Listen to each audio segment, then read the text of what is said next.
देखिए, ये एक स्टोरी है, गर्ल्स का स्टोरी है। मतलब रियल लाइफ है या मनगढ़ंत इमेजिनरी स्टोरी है, ये तो मैं नहीं बता सकता, लेकिन मैं स्टोरी आपको पढ़ के सुना देता हूँ क्या है और इससे आप क्या सीख सकते हैं। अपने हिसाब से आप जो भी आपको लगे वो कमेंट कर सकते हैं।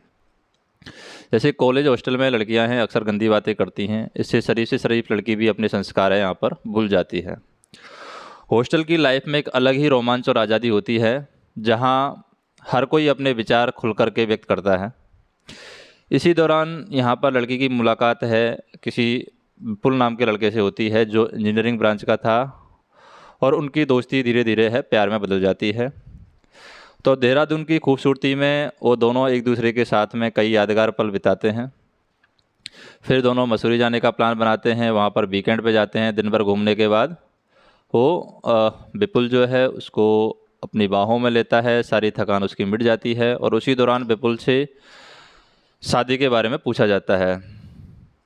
तो विपुल को समझाया जाता है कि उसकी पढ़ाई पूरी नहीं हुई है, अच्छी नौकरी पानी है, फिर घर वालों से बात करेंगे।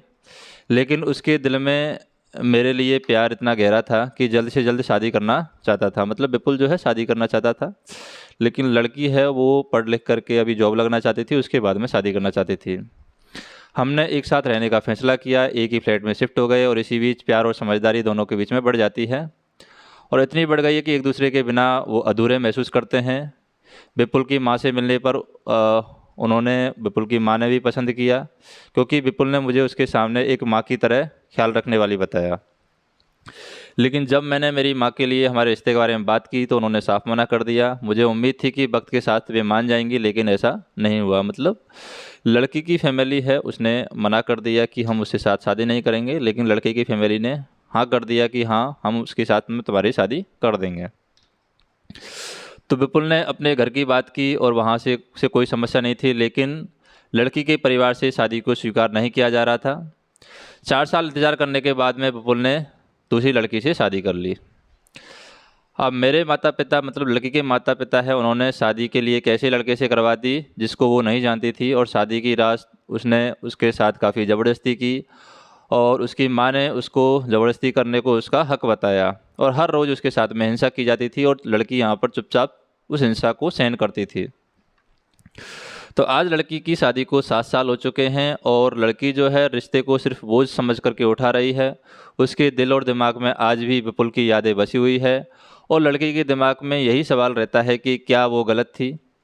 तो कॉलेज की लड़कियों से यहाँ पर सलाह दी जाती है कि किसी से प्यार करने से पहले अपने परिवार पर भरोसा करें, क्योंकि हमारे समाज में आज भी बेटी की खुशी से ज़्यादा समाज की परवाह की जाती है, और समाज को ज़्यादा इम्पोर्टेंस आजकल दी जाती है। तो विपुल आज भी उससे नाराज़ है, और वह सोचता है कि उसने उसका इमोशनल ब्रेकडाउन किया है। क्या मैं वास्तव में गलत हूँ इस तरीके से? इस सवाल में मेरे मन में अक्सर आता है कि शायद इसका जवाब किसी के पास नहीं। जीवन की इस कड़वी सच्चाई के साथ साथ जीना ही यह मेरी नियति है।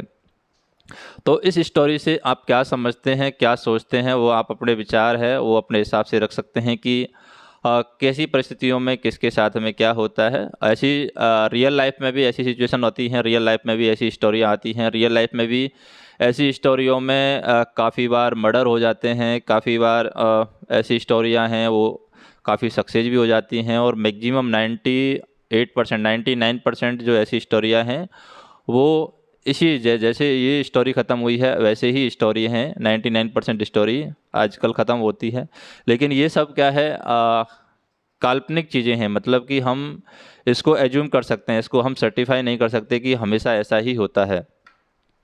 तो आपका क्या ख्याल है इस स्टोरी के बारे में? आप क्या सोचते हैं इस स्टोरी के बारे में, और इस स्टोरी से आप क्या सीखते हैं, वो आप कमेंट करके बता सकते हैं। और अगर किसी को किस स्टोरी से कुछ प्रॉब्लम है तो वो भी आप कमेंट करके बता सकते हैं। तो मिलते हैं नेक्स्ट स्टोरी में। कोई ऐसी स्टोरी हमें मिलेगी जिसमें कुछ सीखने लायक रहेगा तो आपको हम इन्फॉर्म करेंगे। धन्यवाद।